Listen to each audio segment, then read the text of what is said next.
Hello, welcome to our presentation about opioid relapse prediction with GAN. We will briefly talk about 5 points. First, we introduce the opioid crisis in the USA, then show our motivations. Next, we present our problem formulation and solution, and the corresponding result. At last, we will show the limitation and the main conclusion. First, let's talk about the opioid crisis. Opioid addiction is a severe public health threat in the USA, causing massive deaths and many social problems.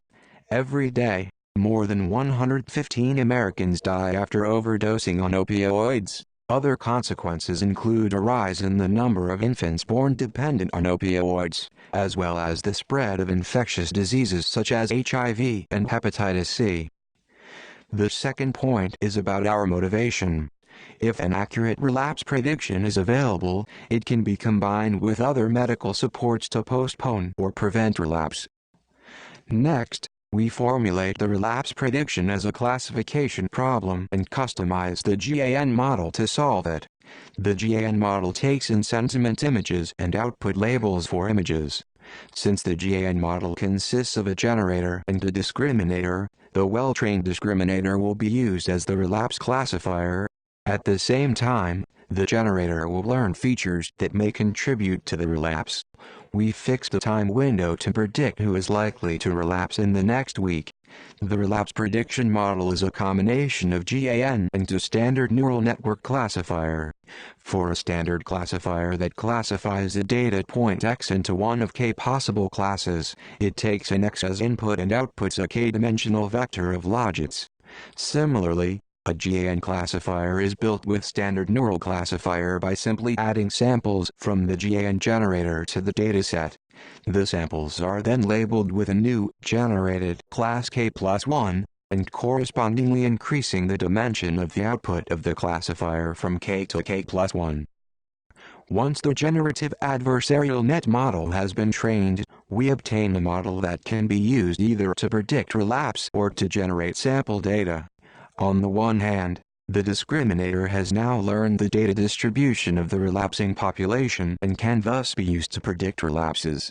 On the other hand, since the generator has learned what real relapsing data looks like, it can produce realistic fake data by imitating the real data.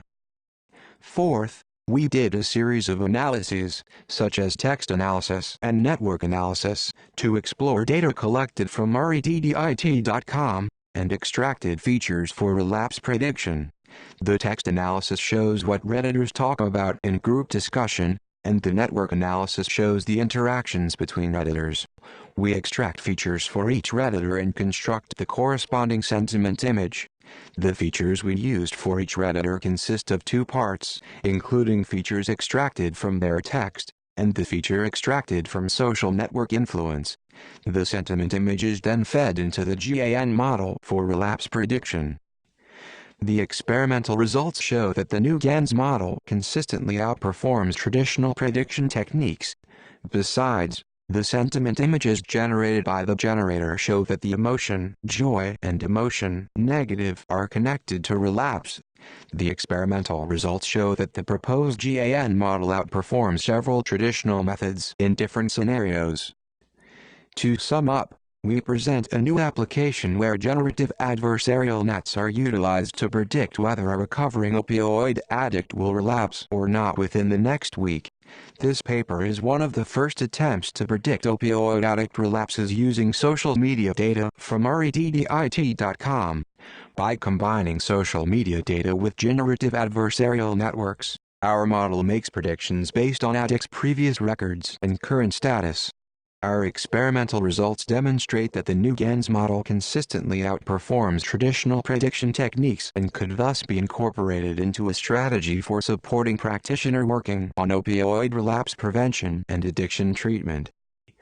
For more details, please refer to our poster and paper. Thanks.